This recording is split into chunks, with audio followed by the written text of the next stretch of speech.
Hi everyone, welcome back to my vlog. I'm Robin, or Hobbit's Reading List, and this week we are just having a normal week.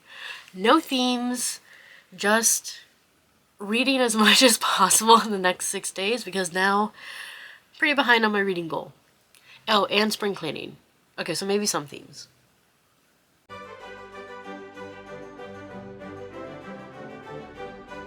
Since finishing Les Mis Monday night, I haven't read a ton. I kind of just needed to recover. I started listening to More Notes of a Dirty Old Man by Charles Bukowski, which is a collection of his weekly column that he did. And it's sort of a sequel. There had been another collection previously. And I will admit, I'm not having the best time. I listened to 3 of them. They're fairly short. It's a fairly short book. It's like 230 pages, I think. And I think I mentioned this in like my audiobook vlog. But like, I think I've just kind of outgrown Bukowski.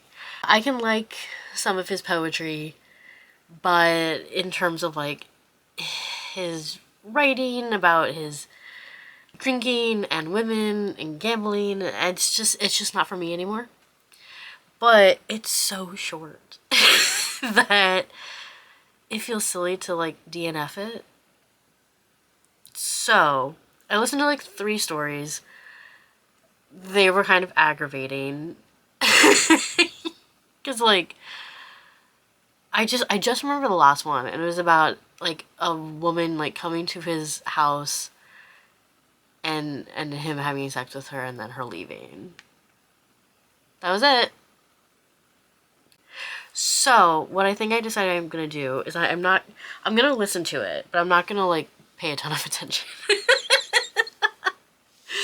Because when I drive and listen to an audiobook, like I'm listening to the audiobook and I'm devoting like a good portion of attention to it. Obviously the other portion is on driving. However, something I've noticed in the past is if I listen to an audiobook while I clean, I listen like half attention. And so I think because I do want to spring clean this week, I will listen to More Notes of a Dirty Old Man while I'm spring cleaning. And maybe that will make it more tolerable.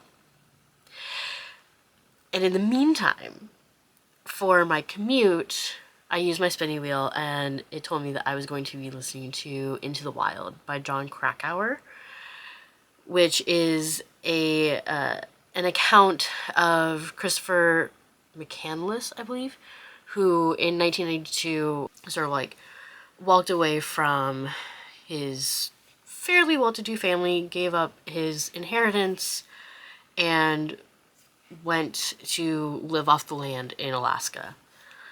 And he ended up starving to death, unfortunately. And there was a movie that came out, I don't even know, I want to say in like 2008, that I saw a handful of times. And so I have the book, and I've had it for a very long time. So while it will probably be upsetting, especially towards the end, I am interested in it, and so I'm going to listen to it, and it has very good ratings, both the book and the audiobook version. So I'll be listening to that on my commutes. And the only other thing is that I started reading Sam the Sudden by PG Wodehouse. I read the first chapter. Because I'm like, oh, I need to read. But like I wasn't ready to start reading yesterday. So I just read the first chapter as like a compromise. And Sam the Sudden, all I really know so far is like Sam is the type of guy that like doesn't want to work. He's there for a good time. And he had been hired at his like uncle's import-export company, but of course he wasn't doing work, and so his uncle loves him but is frustrated by him and got him hired in England. I'm assuming this is in New York, but got him hired in England at this like magazine as part of like a business deal. So now Sam is going to England, and that's where I am in the book. So, oh, and the other thing, and this is probably the plot, is that he had gone like fishing in Canada ice fishing, I think. And on the walls of this, like, hut that he was in for, like, 5 weeks was a picture of a woman. And he looked at this picture and decided he was in love with that woman and that he was going to find her. I am realizing I have a really big issue with, I wouldn't even say like love at first sight. I don't necessarily have an issue with that. Well, okay, maybe I do. Like, if we're talking about like love at first sight, by definition of I'm on the street, I see someone, I decide I'm in love with them before we've even spoken. I have an issue with that.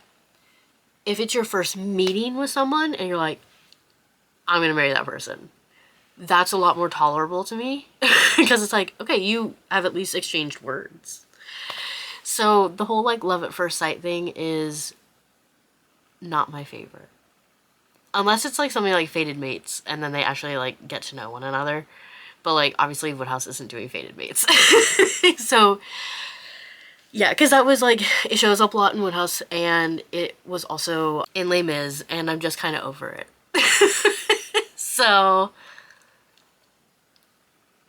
yeah, not necessarily looking forward to reading Sam the Sudden because I know how Wodehouse works and it's going to show up a lot of like, but I love her. And my response is, you don't know her.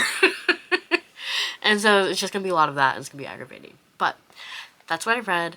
Today I am going to work, obviously. Well, maybe not. So I'm doing a half day at work because I'm going to a PWHL game, which is the Professional Women's Hockey League game. They are doing what's called a takeover tour, where they go to cities that don't have a PWHL team to sort of like look at interest and see like where they might want to expand to in the next season. And so they're going to Chicago tonight, and I got tickets because I want to support women's athletics. And so I got a Boston sweater because Boston is my team. Even though they're not playing tonight. It's New York and Seattle tonight. But it's also like, Chicago doesn't have a team, so it won't look that weird. But I'm going with my friend Amy, and yeah, it should be a good time. And it should also allow for a little bit of, listening to Into the Wild. So I will probably check in tomorrow with what I have read and listened to.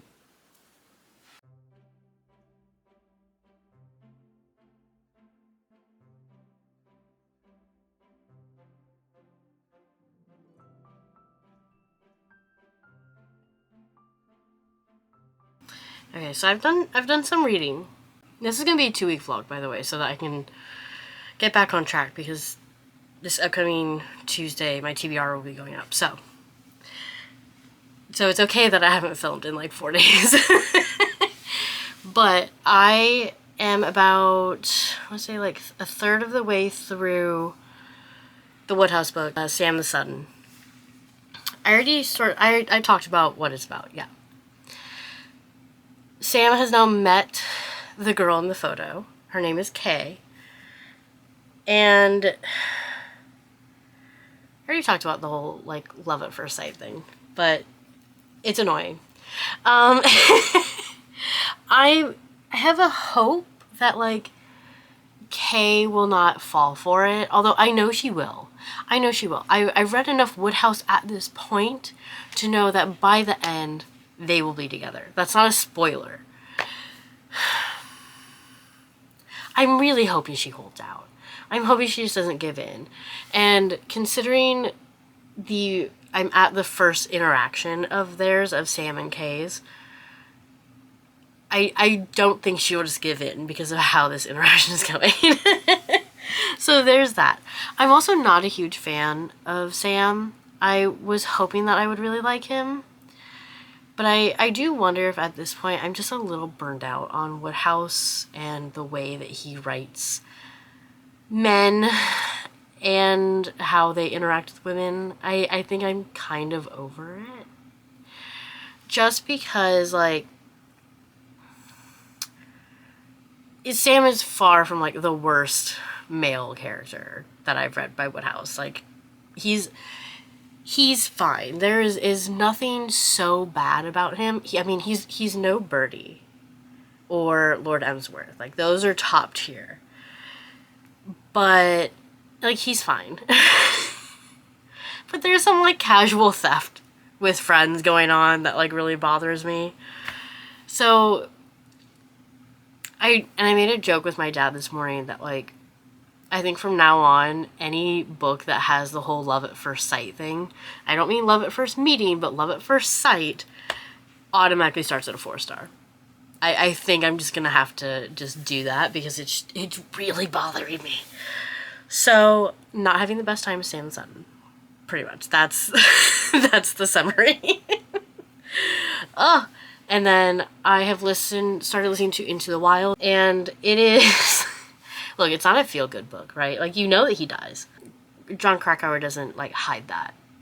And so you're listening to this account and listening to the people that ran into Chris, or his pseudonym Alex, on the way, and how they got along with him and how much they liked him. And it's just so interesting. And while I'm listening to it, and I know obviously how the story ends, and I've seen the movie and all this sort of stuff, and I feel bad for Chris. But I also just wonder, like, just why? Like, if he wants to live off the land, like, that's fine. But he went into it so, like, poorly prepared that it makes me wonder, just, like, why? Why have this thought? Why not do more? Especially when people that he was meeting were saying that he wasn't prepared, that they wanted to help him. Like, he was getting a lot of offers of help, and he wasn't taking it. And so that's the part where I'm confused. And I know that his sister actually wrote, or ghost wrote, or whatever. His sister put out a book that sort of admits that, you know, not everything was told to John, and sort of goes into, like, I think their childhood more. And it looks like there was maybe some, like, abuse by their parents. And I'm like, do I want to listen to that just so I can maybe understand more of, like, why he would make this decision? Because I just find it so confusing. But I have like 3.5 hours of the book left. It's not a super long book. It's like 7 hours maybe.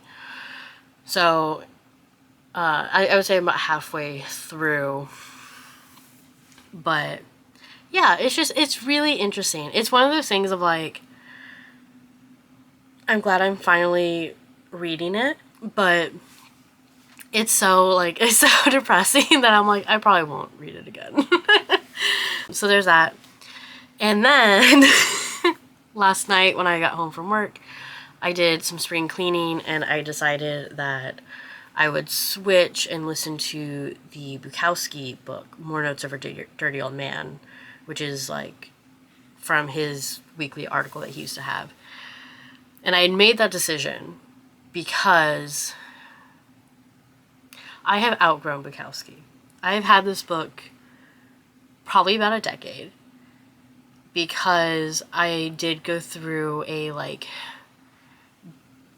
the Beats period in, like, my early to mid-20s, where I was reading Bukowski, I was reading Ginsberg, I was reading Kerouac. Like, I was very much in my, like, disillusioned white man from the 60s era, which is fine. But while I am still disillusioned, I don't think that I care about the opinions of disillusioned white men from the 60s. That's just not where I am anymore. And it doesn't feel, like, edgy or subversive? Maybe.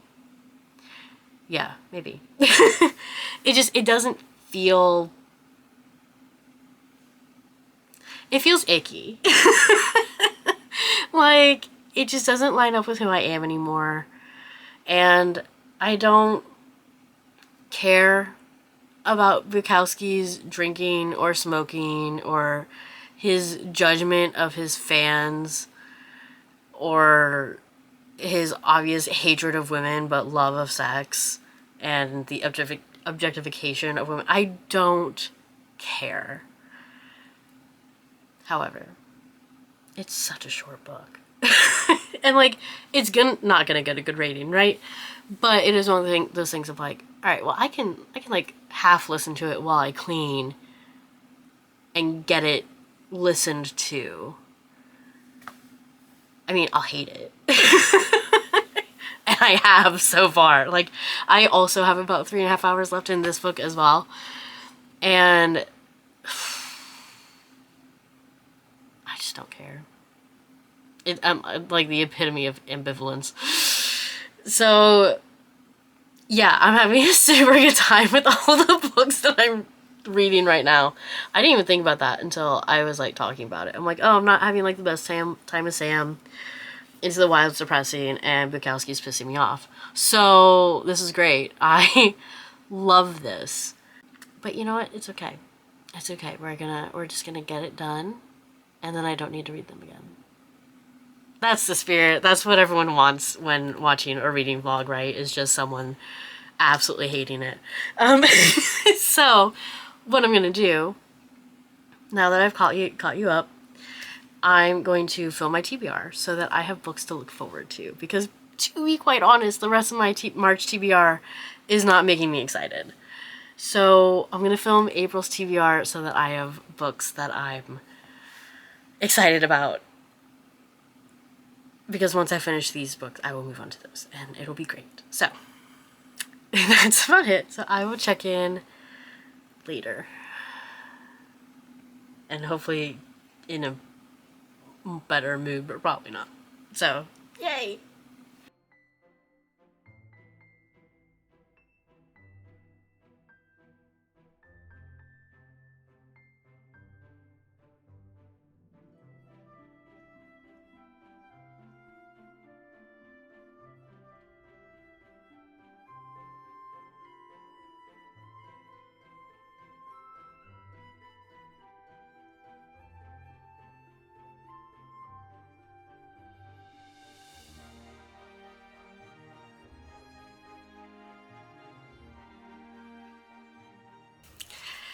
Whoops. Okay, so I have a lot to talk about because it's Friday. And I think maybe last time I filmed was Saturday or Sunday. I know what I have to talk about, so I'm not going to try to like remember.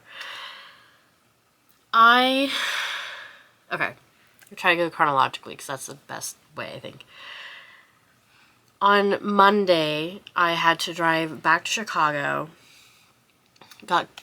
I made a stupid choice the entire time because I knew I had 2 meetings, and they actually ended up conveniently getting moved like very close together. So I'm like, okay, cool. But the whole time knowing that I had this meeting, I was like, oh, I'm just gonna take the train. I don't really want to drive. I'm just gonna take the train. But kind of last minute on Sunday night, I ended up changing my mind and decided I was going to drive. And I paid the price, man. I got caught in rush hour and I was 20 minutes late to my first meeting. I was very angry. I was just so annoyed and like, because I know better. I know better. I've done this so many times and I just messed up and I was so annoyed at myself. But I did end up finishing Into the Wild because I decided to drive. And I think part of it is that I started reading Sam the Sudden and I kind of stalled out a little bit. And I think part of the reason I didn't want to take the train is because I knew that if I took the train, I would continue reading Sam the Sudden. But if I drove, obviously I can't read a Kindle book. So I would finish Into the Wild. So I made that choice. I regret it. I should have just taken the train because I would have been on time.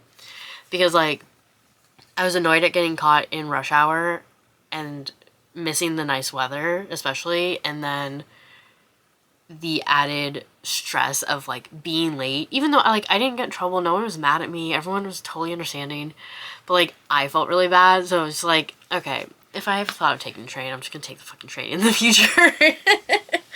But I did finish Into the Wild on my way home, and you know, I've been saying the whole time that like it was a book I've been wanting to read for a while.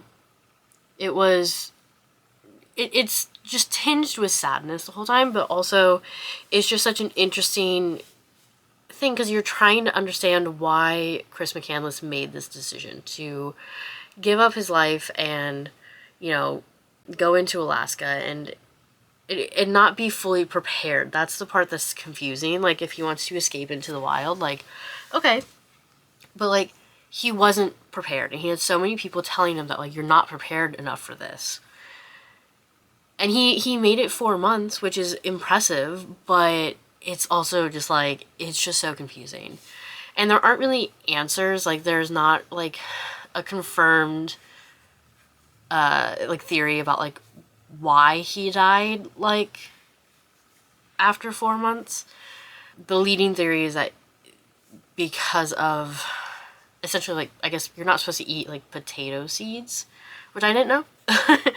Because they develop, like, a chemical, for lack of a better word, something happens to the casing on the seed that can be poisonous if you eat a lot of it.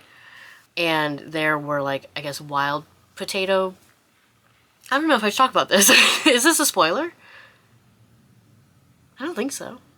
Essentially, like, the wild potato seeds that he may have eaten early in the summer were fine, but then based on it getting warmer, they could have developed that casing, and that is what led to him starving. So, yeah, it's another thing of, like, I'm glad that I read it, because I was always curious about it, and I've had this book for a really long time, but, like, I'm not going to keep the book, because I'm not going to reread it. I don't feel the need to. I know that it was very well written, however, because it was originally, like, a 3,000 word essay that was, like, morphed into a novel, and John Krakauer admitted this. He's like, I added some, like, personal anecdotes of how I related to Chris McCandless. And he says that in, like, the introduction. And that's totally fair. I felt like some of them were reaching a little bit. Like, I'm like, okay, I can understand, like, how you're equating this experience that you had and trying to see, like, if that is similar to how Chris may have felt. And, like, that's totally understandable. But it's just, like, I don't know, man. Like, it feels very much like he was offered a book deal. He's like, all right, let me, like, add 10,000 words to it so that I can get paid more. And I'm sure that's not what it was, but it's just, like, there was a whole, like, 2 chapters where I'm like, this does, like, barely talks about Chris at all. So that I found that a little frustrating. So I ended up giving it 3.5 stars, and yeah, like, I'm glad I read it. It was well written. I would be interested in reading the original essay or article or whatever it's called, just because it was like the initial thing, and then he did more research to write the novel. So yeah, so it would just be interesting. But so that was Monday, and then Tuesday I was super depressed. Don't know why. Just a lot of things going on. I just felt super depressed about everything. And I just could not read Sam the Sudden. And so I texted my dad. I'm like, hey, we're going to have to push the podcast back because I haven't picked it up in, like, 4 days. I'm not going to pick it up today. So yeah. So I picked up Common Goal instead, which is the 4th book in the Game Changer series. It follows Eric, who is the goalie for the New York Admirals, and he's turning 41. He's going to retire at the end of the season. He's also newly divorced and suspects that he is bisexual. Like, he has the thought, but he's never done anything with another man to, like, sort of, like, confirm it, although it's not necessary, but he feels like it is. And he ends up meeting Kyle, who's a bartender and is friends with Kip, who is in the 1st book, and they enter into, like, a friends with benefits sort of thing. There's a lot of hesitation to call it anything else because there is an age gap of about 15 years. But Kyle is adult. He's 25.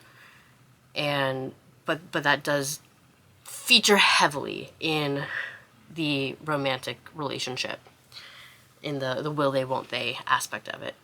And I really enjoyed it. I'm glad I made that decision. I will say, out of the Game Changers books that I've read so far, this is the 4th one, I would say it's the weakest, mainly because of the ending. Because we have... this, like, really annoyed me. We got a 3rd act breakup, but it was literally, like, 25 pages to the end of the book. And so the resolution, like the 3rd act breakup happens, and then it's sort of, like, talked about, like, oh, it's this length of time that they haven't spoken, and then the resolution happens so quickly, and then it's done. Like, it just felt so rushed, and, like, that's a complaint I've seen about Common Goal. No other book really had that. All the other books, like, ended well. So it was just weird. But I mean, I liked it up until then.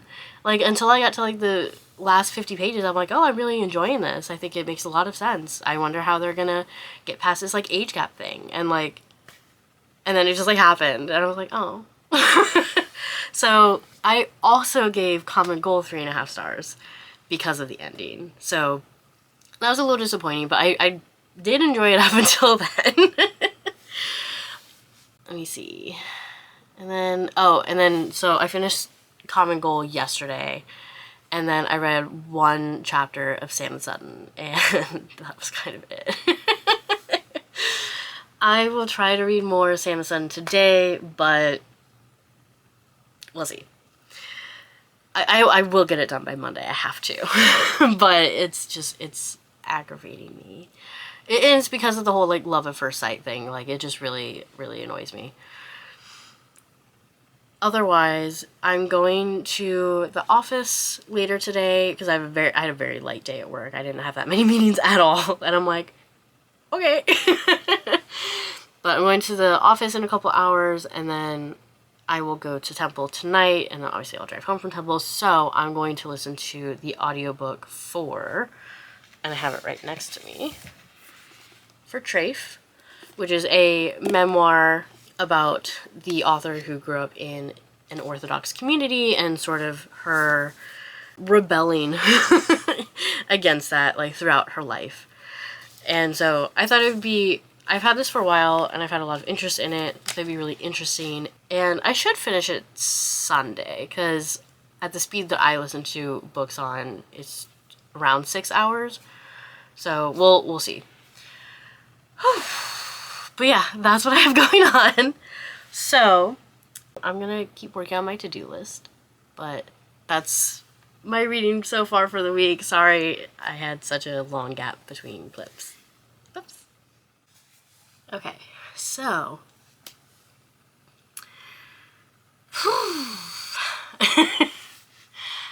I've read quite a bit more. I didn't really do much. So Friday I went to Temple, which means that I listened to more of my audiobook. Saturday I didn't do anything. And then Sunday I went to work. So I have not yet finished my audiobook. It's saying that I have like 2 hours left, but at 1.4 speed that's more at like an hour and 20 minutes, I think. So I will finish it in the next vlog. But the audiobook that I'm listening to is Treyf, which I have been giving the wrong summary. Because it says on the cover, like, a memoir of a unorthodox rebel or something like that. So I assumed it was about someone who grew up in the Orthodox community. That is not correct. Essentially, the author, Elissa Altman, is Jewish. She grew up a little more culturally Jewish to start, and then she became more Jewish, probably landing more in like the Reform conservative category. but her grandfather was a cantor. And so the memoir is partially about her Judaism and how it has been present in her life, her whole life, but it's also about her relationship with her parents, who were dysfunctional and got divorced when she was like, I don't know, like 14 or something. And so it's not about Orthodox community at all, but it is really interesting. The timeline like jumps around a lot, like it does not go in order, but it's all about Elissa sort of as she was growing up in the like 70s, 80s. There are like little bits about her in the 90s as an adult and being like an out lesbian, but also a lot of it is focusing on her relationship with her parents and her grandmother as well. So it's really interesting. I am enjoying it. I wish the summary was a little more clear. But, you know, I think it's overall it's pretty good. But yeah, I will finish it in the next week's vlog. But if I had to like rate it right now, I mean, I'd probably give it like a 3.5 or a 4-star. Probably a 4-star, just because like this is her life. So I usually like it takes a lot for me to rate a nonfiction book like below a 4-star, because I'm like, oh, someone like this is fact, and also like someone spent a lot of time like writing this or researching this. So yeah, so there's that. The main thing that I want to talk about was that I finished reading Sam the Sudden. I finished that last night. It took me a long time. Like I got home at like 4 yesterday, and I only had like, I want to say like 15% left, but I didn't finish it until like 9:30 because I was just like, I just could not focus on it because I was just like, it's not, I already complained a lot about it. It's not the best, right? Like, I wish that Wodehouse would change up the tropes that he uses. Like, honestly, I would have preferred him, like, threatening to push a kid in a pond over the love at first sight thing, which is, that's another trope that shows up a lot in Wodehouse. And honestly, I think I would have preferred it. It wasn't awful, but it was just annoying more than anything. And then, like, because I know I've read like 20 Wodehouse books at this point, I know how it's going to end. And there were times where I'm like, oh, am I going to be surprised? No, it's a Wodehouse book. So I ended up giving it, okay, so here's the thing. Do I think it is the worst Wodehouse book I've ever read? No. Not even close. I think it was completely average. And so on my spreadsheet and on Storygraph and all those sort of things, it is a 2.5, which I think is fair. I don't quite feel that's accurate. I would give it like a 2.75, but my spreadsheet doesn't go in the quarter areas. So 2.5, but it's fine. So yeah, that's this 2-week vlog is a little rough. None of the books that I read were like super awesome. But April is my month of like joy reading. Like I have most of my TBR is books that I'm like excited about or interested in. And so April will be better. So thank you so much for watching this vlog that is kind of a slog. I do appreciate it. And next week is my April TBR and it'll be way more fun. So leave me a comment, like the video, subscribe, or click the notification bell, and I will talk to you in the next video. Bye.